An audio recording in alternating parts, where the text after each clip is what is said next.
Hello and welcome to our series of video interviews with members of the Optical Express International Medical Advisory Board. I'm very pleased today to be joined by Dr. Zaina Al-Mohtaseb. Zaina, would you like to introduce yourself and tell everyone about your expertise and experience?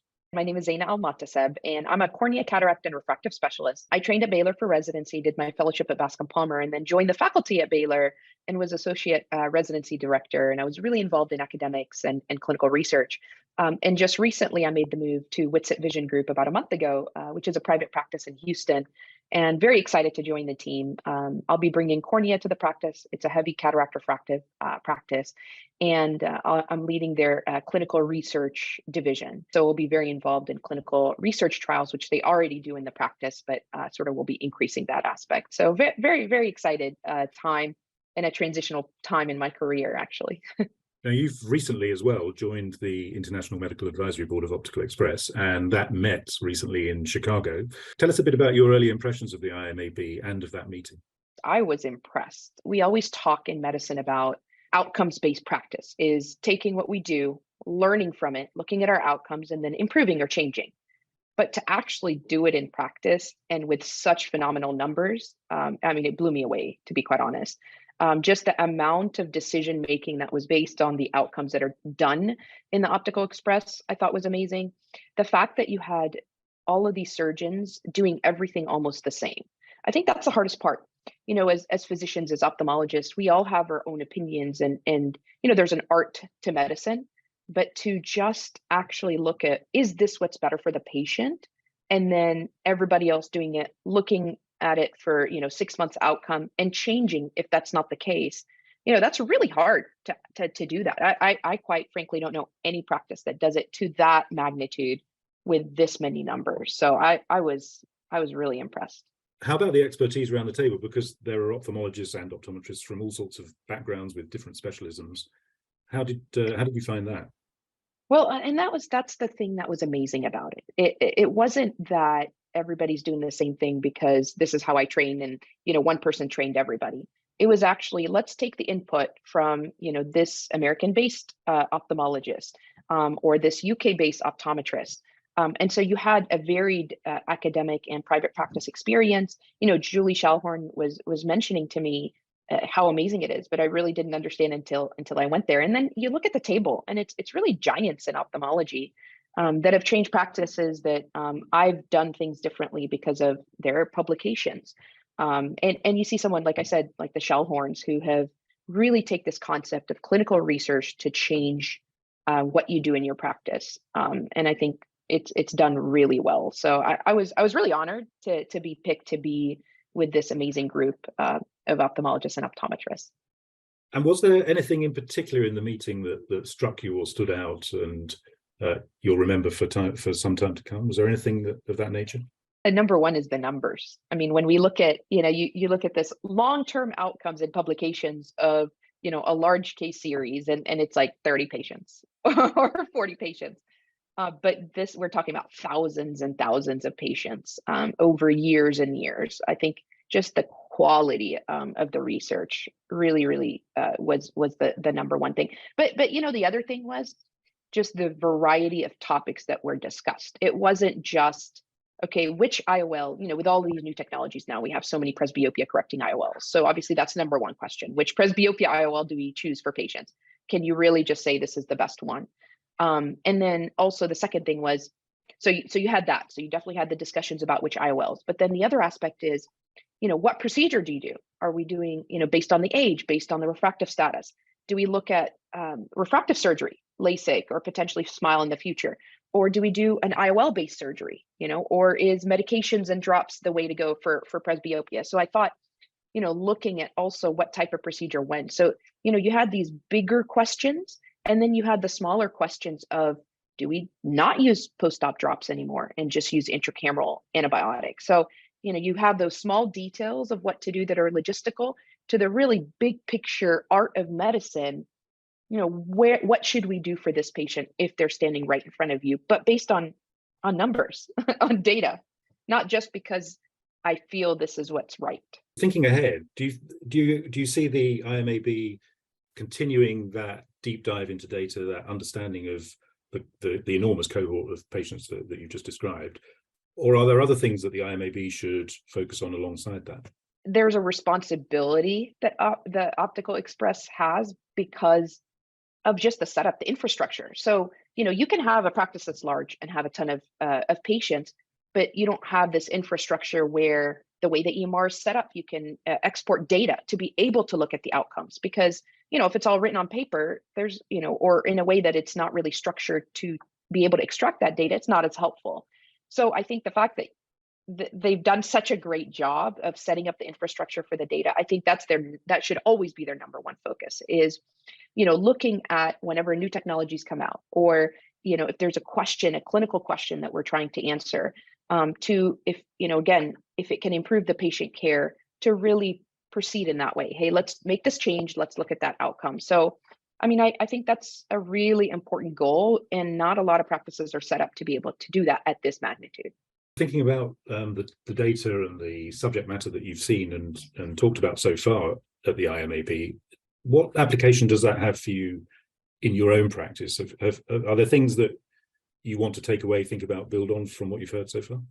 When I was sitting there, I was thinking about all of these different things that I want to do differently in my personal practice. One thing, of course, Europe sometimes has some of the lenses come out before, like the clear view, and looking at the outcomes from that, and looking at the positive outcomes for that.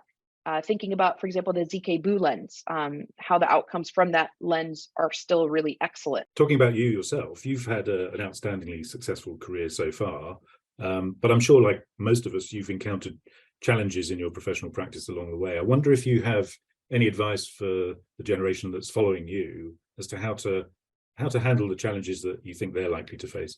I think the number one is developing good relationships with your mentors and colleagues. I would say, anything that I've ever succeeded at has been because someone thought I would be good in this place, or, to be part of this committee, or to present here. For example, my colleagues at Baylor, Doug Koch, Mitch Weichert, Liz Yu, all of these people just put my name out there in different opportunities. And then, I'm part of these groups like the Young Eye Surgeons and Cedars Aspen, and you have a group of like-minded, and the Oracle group, just a group of like-minded ophthalmologists who, want to do what's right for the patient, are interested in the new technologies and evaluating. And so if I have a question, I'll send to the WhatsApp group, what's your thoughts about this? And so I think setting up those strong relationships, if you just think about it, no matter how brilliant one mind is, you can't know everything, you can't experience everything. And there's no reason to make everybody separately making the same mistakes. I just think, mentorship and developing good relationships, and ophthalmology is a small field. Those relationships you start forming as a medical student, and even before. So I would say just, that would be the biggest thing. And then the second is just always try to remember it's about the patient.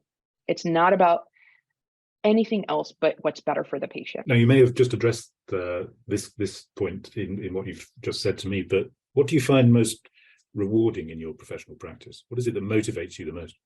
I'm so lucky that I go into work every day and I love what I do. And I know it sounds cheesy, but to really absolutely take care of patients, make a difference, their vision, but not deal with the life and death, because there's so much responsibility with that. You have the responsibility of their eyesight, which is so important, but it's just that perfect balance of making someone's quality of life better. And then the second thing is the professional relationships. Going to conferences and doing all the things that I do, I'm surrounded by like-minded people, and it's amazing. We're so lucky. Everything that I do, and it's hard. You give up a lot of things, trying to balance, life and family, and, sometimes your career takes you a certain way, or, shifting from academics to private practice. There are so many challenges. I'm not trying to paint this ideal picture, but in general, when I go into work, I really, truly love what I do, everything about it.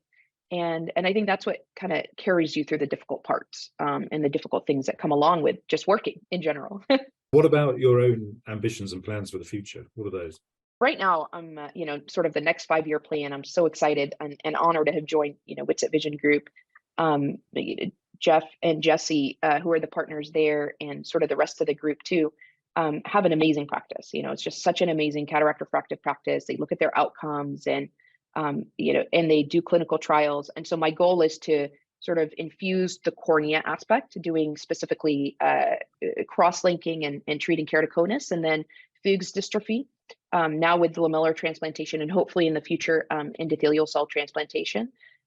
And so setting all of that up and then really increasing the clinical trials aspect in this practice to the technological advances, new technologies that are coming up, and really setting up and continuing this outcome-based practice. So I would say I have my work cut out for me for the next 5 years, but that's one aspect in terms of the private practice. And then the other is to continue. Baylor had been an amazing opportunity for me, and I was really involved with surgical, clinical education, residents, and fellows. So I'm going to miss that.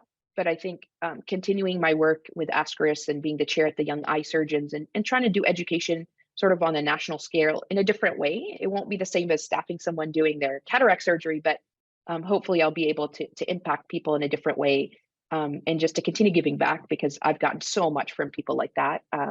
That's just so important to me to be able to give back. Thinking about the future of eye care overall, what changes and developments do you foresee over the next decade or so? That's a very, very tough question. And there's a lot. I think one is, we always have the technological advances, but there's a lot of major issues in terms of, at least in the US, in terms of sort of reimbursement and, our decision-making capacity for what treatments we give to our patients. So I think that's one thing that's really important. And, a lot of people do good work in terms of that and just being involved. I think the other thing is where we are in the future in terms of, big data, and in terms of, what the treatments will be. We have so many options right now, but, with big data and sort of trying to figure out what is the right treatment for different patients, that thing it's going to look very different. And I think the future in medicine in general and healthcare and insurance and all of those things are going to be big, big questions in the office, in the surgery center. Where are these procedures going to be? So much that's going to come up in the next 5 or 10 years. But on the other hand, so many technological advances in a great way. I mean, imagine in 5 to 10 years when we won't have to do corneal transplantation, maybe. Things like that are really going to be disruptive technology. What do you think those kind of changes mean for an organization like Optical Express? To have the opportunity to jump into these new technological advances and evaluating them and seeing if it is great for patient care.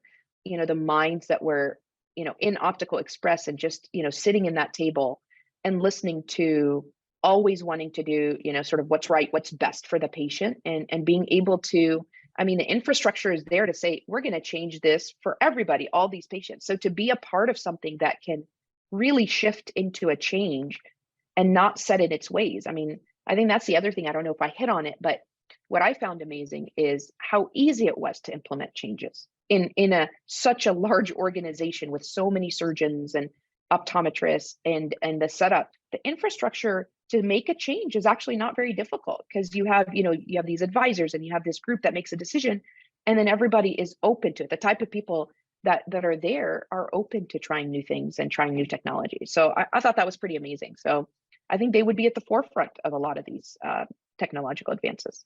There's a growing interest and maybe even concern about the interaction between sustainability and healthcare, environmental sustainability.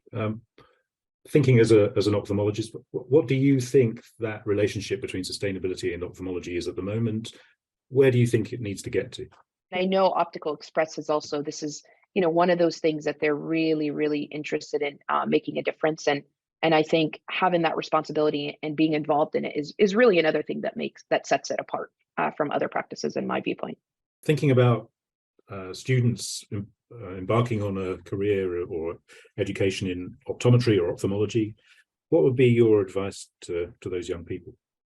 It's the best field in the world, but I'm biased. I think embrace it. Just, always remember to do what's right for the patient, but embrace how much opportunity for being part of technological advances and really making a difference in someone's life in a way that's it's an honor.